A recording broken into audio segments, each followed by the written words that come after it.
नमस्कार दोस्तों, आप सभी का बहुत बहुत स्वागत है इंडियन डिफेंस न्यूज की डिफेंस टॉक सीरीज में, जहां पर हम रोज़ नए नए डिफेंस अपडेट्स के बारे में बात करते हैं।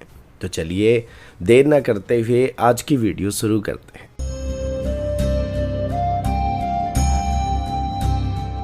आज की पहली अपडेट ATAGS की तरफ से। दोस्तों, DRDO की तरफ से अभी एडवांस टोर्ड आर्टिलरी गन सिस्टम का एक लाइटर और ज़्यादा मोबाइल वर्जन को डेवलप किया जा रहा है, जिसका नाम ALTGS यानी एडवांस लाइट टोर्ड गन सिस्टम होने वाला है। इसका मेन गोल इंडियन आर्मी की वो रिक्वायरमेंट को पूरा करने का होने वाला है जिसमें ATAGS का वेट 15 टन से कम किया जाने वाला है। अब ATAGS का ओरिजिनल वेरिएंट की बात करें तो इसका वेट लगभग 18 टन के आसपास रहने वाली है, और वही चीज़ इंडियन आर्मी के लिए कुछ टेरेन के लिए थोड़ा प्रॉब्लम बन रहा था। इस वजह से इंडियन आर्मी की तरफ से अपनी 155 mm स्टैंडर्ड की आर्टिलरी रिक्वायरमेंट में गन्स की वेट में 15 टन का लिमिट रखने का फैसला किया गया था। और इसके बाद DRDO की तरफ से ATAGS की एक लाइटर वेरिएंट को डेवलप करना स्टार्ट किया गया था। सोर्सेज के मुताबिक ALTGS के इंटरनल ट्रायल लेट 2026 से स्टार्ट होने की उम्मीद किया जा रहा है। DRDO की तरफ से भी इस लाइटर वेरिएंट के लिए नए रीडिजाइंड कंपोनेंट पर काम करना पहले से ही स्टार्ट कर दिया गया है। प्लान ये कि ईयरली 2026 से नए पार्ट की प्रोक्योरमेंट को स्टार्ट किया जाने वाला है। उसके बाद प्रोटोटाइप असेंबली स्टार्ट किया जाएगा और उसके बाद ईयर के एंड तक फायरिंग और मोबिलिटी ट्रायल को स्टार्ट कर दिया जाएगा। अगर टेक्निकल डिटेल के बारे में बात करें या टेक्निकल चेंजेस के बारे में बात करें तो ALTGS में एक 23 लीटर का रिड्यूस्ड चैम्बर का इस्तेमाल किया जाएगा, जो वेट को कम करने में एक बड़ी रोल को प्ले करने वाली है। साथ ही इसमें लाइटर बैरल प्रोफाइल को भी इस्तेमाल किया जाएगा। एक और खास बात यह कि ALTGS में हाइड्रोलिक सिस्टम की जगह पर ऑल इलेक्ट्रिक ड्राइव सिस्टम का इस्तेमाल किया जाएगा, जिससे रिलायबिलिटी बेहतर होने के साथ साथ मेंटेनेंस भी कम हो जाएगा और लॉन्ग ड्यूरेशन ऑपरेशन में आर्मी को काफ़ी बेनिफिट मिल पाएगा। सीनियर आर्मी ऑफिसर्स की तरफ से DRDO को सिग्नल दिया गया कि अगर ALTGS ट्रायल में सक्सेसफुल हो जाता है तो रिक्वायरमेंट सिर्फ 400 गन के आसपास लिमिटेड नहीं रहने वाली है, बल्कि अगले 15 साल के अंदर ये नंबर 1200 गन तक इंक्रीज किया जा सकता है। मतलब फेस्ड वाइज मैनर में 1200 के आसपास ALTGS को अपने सर्विस में शामिल किया जा सकता है। और ये गन आगे चल के इंडियन आर्मी के ऑलमोस्ट सारे पुराने 105 mm की इंडियन फील्ड गन्स, बोफर गन्स और कुछ पुराने 130 mm स्टैंडर्ड की M46 आर्टिलरी गन को भी रिप्लेस करने वाले हैं। अगला अपडेट इंडियन आर्मी के एंटी टैंक कैपेबिलिटी को लेकर है। यूनाइटेड स्टेट के डिफेंस सिक्योरिटी कोऑपरेशन एजेंसी की तरफ से अभी कंफर्म किया गया कि यूनाइटेड स्टेट की स्टेट डिपार्टमेंट की तरफ से भारत के लिए जेवलिन मिसाइल सिस्टम की फॉरेन मिलिट्री सेल को अप्रूवल दे दिया गया है, जिसकी एस्टिमेटेड कॉस्ट लगभग $45.7 मिलियन होने वाली है। इस अप्रूवल के बाद अभी न्यू दिल्ली की तरफ से फाइनल राउंड ऑफ डिस्कशन को स्टार्ट करने की तैयारी किया जा रहा है, जहां फोकस सिर्फ बाइंग पर नहीं रहेगा बल्कि टेक्नोलॉजी ट्रांसफ़र और लोकल प्रोडक्शन पर होने वाली है।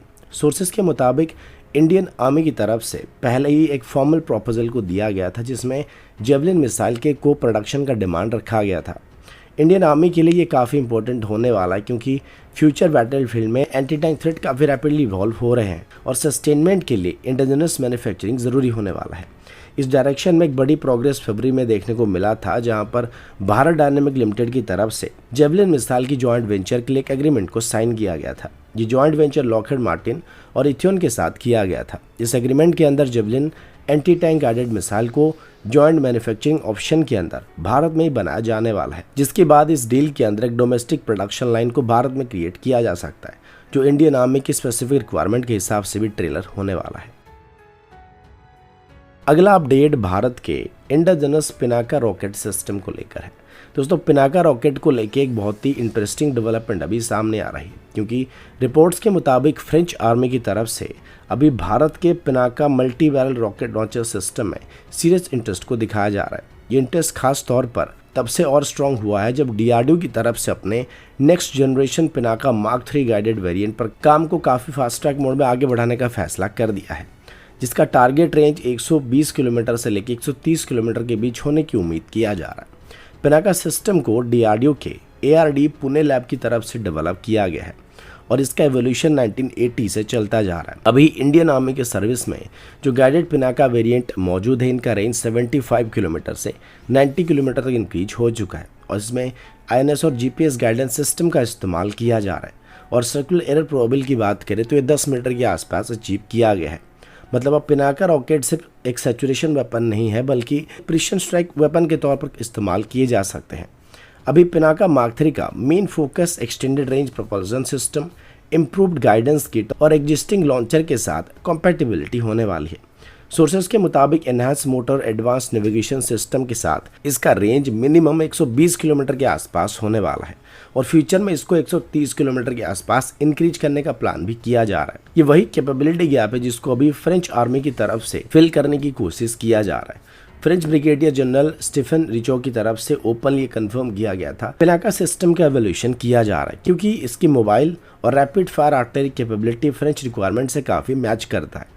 फ्रांस की तरफ से अभी अपने पुराने LRU रॉकेट सिस्टम को रिप्लेस करने का प्लान बनाया जा रहा है और यूक्रेन कॉन्फ्लिक्ट के बाद उनके रॉकेट स्टॉक पाइल भी काफ़ी हद तक ड्रेन हो चुके हैं जिनको अभी वो रिप्लेस करने के बारे में सोच रहे हैं और अभी इसके लिए फ्रांस की तरफ से पिनाका मार्क 3 वेरिएंट को अपनी शॉर्टलिस्टेड वेपन के लिस्ट में देखा जा रहा है।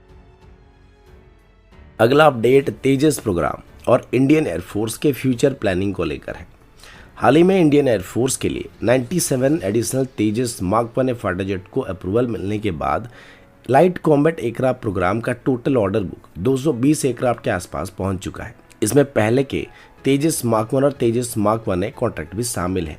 इंडस्ट्री सर्कल में इस डेवलपमेंट को देखकर ये माना जा रहा था कि शायद इंडियन एयरफोर्स और भी तेजस मार्क 1 जेट को फॉलो ऑन ऑर्डर के तौर पर एक्वायर कर सकता है, खास करके जब स्क्वाड्रन स्ट्रेंथ को जल्दी ही रिबिल्ड करना इंडियन एयरफोर्स का भी मेन प्रायोरिटी बन चुका है। लेकिन अभी जो ग्राउंड रियलिटी सामने आ रही है वो थोड़ी डिफरेंट होने वाली है। सोर्सेज के मुताबिक इंडियन एयरफोर्स की तरफ से अभी ये क्लियर कर दिया गया कि अभी एडिशनल तेजस मार्क 1 को खरीदने का कोई भी एक्टिव प्लान को कंसीडर नहीं किया जा रहा है। उनका कहना है कि 97 एयरक्राफ्ट का ऑर्डर अभी प्लेस किया गया और अभी सबसे पहले फोकस इन एयरक्राफ्ट की डिलीवरी के ऊपर होने वाली, लेकिन ये पॉसिबिलिटी कंप्लीटली क्लोज नहीं किया गया, यानी कि अगर जरूरत पड़ता है तो फ्यूचर में एडिशनल तेजस मार्क 1 की ऑर्डर को प्लेस किया जा सकता है।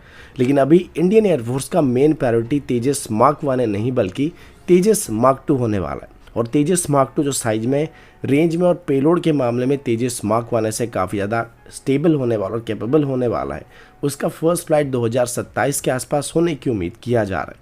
इस एयरक्राफ्ट के लिए इंडियन एयरफोर्स की तरफ से पहले से 120 जेट का फर्म कमिटमेंट को किया जा चुका है और सोर्सेज की तरफ से भी इंडिकेट किया जा रहा है कि लॉन्ग टर्म फोर्स स्ट्रक्चर के हिसाब से ये नंबर फ्यूचर में 220 एयरक्राफ्ट तक जा सकता है, जो कि फ्यूचर में 2030 के आसपास इंडियन एयरफोर्स का primary medium wait indigenous fighter jet होने वाला है, जिस वजह से फ्यूचर में इंडियन एयरफोर्स तेजस मार्क 1 के बदले तेजस मार्क 2 को मास में ऑर्डर करने की ज़्यादा चांसेस बन रहे हैं। इस वजह से फ्यूचर में एडिशनल तेजस मार्क 1 की ऑर्डर मिलने की उम्मीद अभी काफ़ी हद तक रिड्यूस हो चुका है।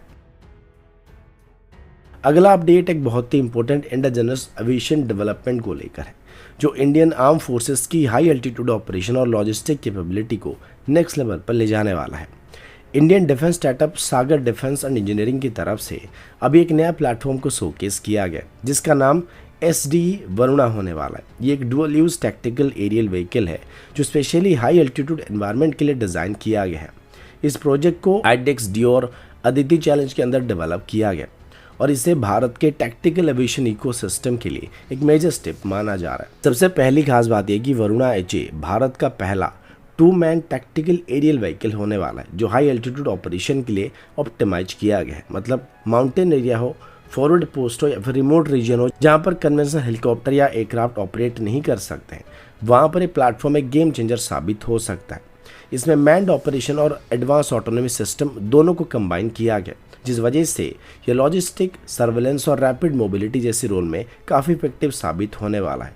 डिज़ाइन के मामले में वरुणा HA को एक फोर्स मल्टीप्लायर के तौर पर डेवलप किया गया। इसमें मल्टी मिशन पेलोड कैपेबिलिटी के साथ साथ वर्टिकल टेक ऑफ और लैंडिंग फीचर दिया गया, जिसका मतलब ये है कि ये बिना रनवे के कंस्ट्रेंड और छोटी जगह पर भी आराम से ऑपरेट कर सकता है। इस वजह से इसका इस्तेमाल सिर्फ मिलिट्री मिशन तक ही लिमिटेड नहीं रहने वाली है, बल्कि स्पेशल ऑपरेशन, रिकॉनेंस, लॉजिस्टिक सप्लाई और डिजास्टर रिस्पॉन्स जैसे सिविलियन रोल में भी इसको इस्तेमाल किया जा सकता है।